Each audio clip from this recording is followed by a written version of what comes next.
আজ হচ্ছে রবিবার, গিয়েছিলাম চিকেন আনতে। আর সেই পথেই কিন্তু একটা দোকান পড়ে, যেই দোকানে কিন্তু ব্লাউজ কাটিং করা হয়। তো আমি কিন্তু দিয়ে এসেছিলাম কিছুদিন আগে, তো আজকে আমি নিয়ে এলাম। যার কাছে আমি কাটাতে দিয়ে আসছিলাম, সেই দিদিটা আমাকে বলল যে চেক করে দেখো। আমি বললাম টাইম ইল্লা, মানে টাইম নেই, নিঙ্গালুরে নালে পাড়ায়। তো আমি তখন বললাম নিঙ্গালুরে নালে পাড়ায়, মানে তোমায় কাল বলবো। যেহেতু আমার কাছে এখন টাইম নেই, ঘরে গিয়ে পড়বো, তারপরে দিদিটাকে আমি বলবো। হোয়াটসঅ্যাপ নাম্বারও আমার কাছে আছে, তো কাল বলবো। ওই যে ধনে পাতা আর কারি পাতা, পাতে রূপা। মিশো থেকে তো শাড়িটা কিনেছিলাম, বেশ সুন্দর লাগছিল। তো তারই একটা ব্লাউজ যে কাটাতে দিয়ে এসেছিলাম, এই যে দেখো কাটিয়ে দিয়েছে ভালো করে, বেশ ভালোই হয়েছে। আমি যেমনটা বলে দিয়ে এসেছিলাম তেমনই কিন্তু করে দিয়েছে। আর এইটা কাটানোর জন্য কিন্তু নিল 350 টাকা। এই যে স্মার্ট বাজার থেকে কিন্তু নিয়ে এসেছে ডাব শ্যাম্পু, সাথে কিন্তু কোরিয়ান নুডলস মানে ম্যাগি, আর কিন্তু এই শ্যাম্পুটা, আর দুটো ম্যাগিও কিন্তু নিয়ে এসেছে। আর পালং শাকও বেশ কচি কচি পাচ্ছিল, নরম নরম, তো 2 আঁটি নিয়ে এসেছে। চিকেন কিন্তু এখানে 1 কেজির দাম নিচ্ছে 220 টাকা করে। আর আজকে আমি 1 কেজিই নিয়ে এসেছি। আজ চিকেনের বানাবো কিন্তু কষা, সবসময় ঝোল বানাই, তো আজ একটু কষা বানিয়ে ঘরে সবাই খাওয়া দাওয়া করব। অনেক দিন ধরে কিন্তু বিরিয়ানি খাওয়ার বেশ ইচ্ছে লাগছিল। আজ আবার কিন্তু স্বাধীনতা দিবস, সেই উপলক্ষে ভাবলাম চিকেন যেমন নিয়ে এসেছি, এটা সন্ধ্যাবেলা খাবো, আর এখন একটু বিরিয়ানি অর্ডার করে দেওয়া যাক। তো দেখো 2 প্যাকেট বিরিয়ানি অর্ডার করে দিয়েছিলাম, যেটা কিনা আমার ভীষণ ফেভারিট বিরিয়ানি আর কি। এরপর কিছুক্ষণ পরে দেখি ভাই এসে 1 গাদা পোলাও, সাথে কিন্তু চিকেন কষা দিয়ে গেল। আগে যদি জানতাম এরা দিয়ে যাবে এইভাবে, আমি কিন্তু 1 কেজি চিকেন কখনোই আনতাম না আজকে ঘরে। সে যাই হোক, এই যে দেখো কেরালার বিরিয়ানিটা কিন্তু এমনই দেখতে হয়। এই বিরিয়ানির সাথে কিন্তু দেয় রায়তা, নারকেলের চাটনি, আর কিন্তু আমের চাটনি, আবার কেউ কিন্তু কুলের চাটনিও দিয়ে থাকে। আজকে যেমন আমি পেয়েছি রায়তা আর কুলের চাটনি পেয়েছি, আর কিন্তু সাথে নারকেলের চাটনি, খেতে কিন্তু দারুণ লাগে। বিকালবেলা আজকে যেহেতু স্বাধীনতা দিবস, আর আজ একদম ছুটি সব কিছু, তো সেই জন্য আমরা সবাই মিলে আজকে গিয়েছিলাম কিন্তু আমাদের রুম থেকে অনেকটাই বেশ দূরে ওয়েফোর বিচ। আজ হচ্ছে 15 তারিখ, আর কাল হচ্ছে কিন্তু 16 তারিখ। তো এই 16 তারিখ থেকেই কিন্তু মানে ওনামের প্রথম দিন শুরু, সেই জন্য কিন্তু অনেক জায়গায় ফুলের দোকান এইভাবে কিন্তু করে বসেছে। আর বেশ ফুলগুলোও কিন্তু লোক নিয়ে নিয়ে যাচ্ছে ঘরের সামনে সাজাবে বলে।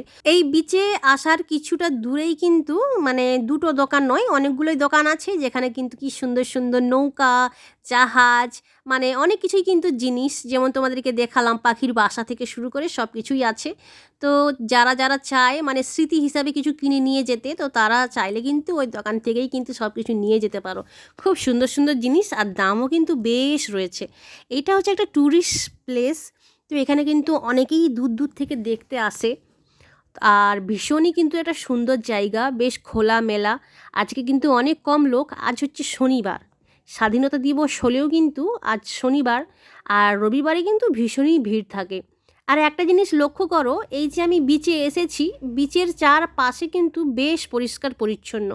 কেরালার লোকরা কিন্তু এই পরিষ্কার পরিচ্ছন্নটা কিন্তু বেশ ভালোই করে রাখে।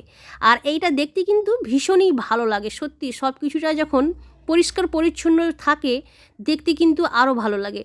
এত সুন্দর একটা বিচ আর এত সুন্দর একটা মানে পরিষ্কার জায়গা দেখতে কার না ভালো লাগে, আমার তো ভীষণই ভালো লাগে। এক কথায় বললে, প্রকৃতিকে তোমরা যেমন দেবে ঠিক তেমনটাই একদিন প্রকৃতি তোমাদের ফিরিয়ে দেবে।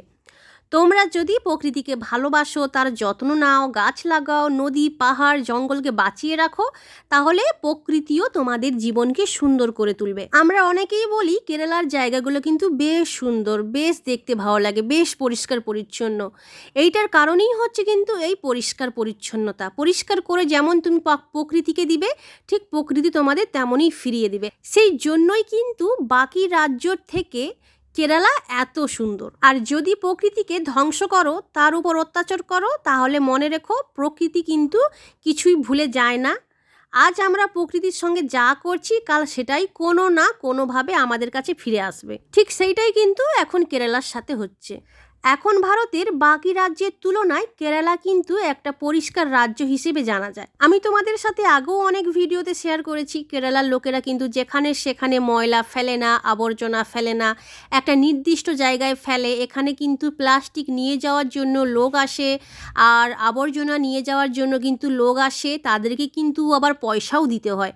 আর ঠিক এইটাই যদি আমাদের ওয়েস্ট বেঙ্গলে বা বাকি রাজ্যতে করা হয়, এইটা নিয়ে কিন্তু অনেক ফাইটও হয়ে যেতে পারে। কারণ কেউ চায় না যে পরিষ্কার থাকুক, নিজের ঘরটুকুটা পরিষ্কার রাখলেই হলো, এমনটা কিন্তু একদমই করা উচিত নয়। যেমন ঘর পরিষ্কার রাখতে হয়, ঠিক আশেপাশের জায়গাগুলোকেও পরিষ্কার রাখতে হয়। ওই যে কিছুক্ষণ আগে বললাম, যেমন তুমি প্রকৃতিকে দিবে, ঠিক তেমনটাই প্রকৃতি তোমাদের একদিন ফিরিয়ে দিবে। কেরালার যে কোনো বিচে গেলে একটা জিনিস কমন দেখতে পাবে, যেটা হচ্ছে আম, পেয়ারা, কুল থেকে শুরু করে আনারস, এইগুলো কিন্তু একটা ভিনিগার জলের মধ্যে ডোবানো থাকে। অনেক কিছুই ফল কিন্তু ডুবিয়ে রাখে, খেতে কিন্তু দারুণ লাগে। এই বিচের ধারে এলে এইগুলো কিন্তু সবাই কিনে কিনে খায়। তো তোমরা যদি কোনো ট্রিপের প্ল্যান করছো আর কি, তো তোমরা কিন্তু কেরালাটাকে অবশ্যই রাখো তোমাদের লিস্টে। আর একবার হলেও কিন্তু কেরালা এসো, ঘুরতে এসো, দেখে যাও এখানে কেমন পরিষ্কার, কেমন ঘরবাড়ি, কেমন সুন্দরতা এই কেরালার বুকে লুকিয়ে আছে। তো তোমরা, আশা করছি তোমাদের ভীষণই ভালো লাগবে। তোমরা যেমন আমার ভিডিওটা দেখছো, সামনে থেকে আরও ভালো করে দেখতে পাবে। তো কেরালার এই বিচে এলে কিন্তু আমি ফল ডোবানো খাই, সাথে কিন্তু সুতিন ভাজাও খাই, আর কিন্তু ভুট্টা থেকে শুরু করে আর আইসক্রিম তো আছেই। তো এইগুলো কিন্তু খাওয়া দাওয়া করি আমি আসলে, বেশ ভালোই লাগে। আজকে সবাই মিলে এই বিচে এসে কিন্তু বেশ মজা করেছি, আনন্দ করেছি, ঘোরাঘুরি করেছি, ফটো তুলেছি, সাথে কিন্তু রিলসও বানিয়েছি অনেকগুলো। তোমাদের জন্য ভিডিও শ্যুট করেছি, এই বিচটাকে দেখিয়েছি তোমাদেরকে ভালো করে। আশা করছি তোমাদের ভালো লাগবে।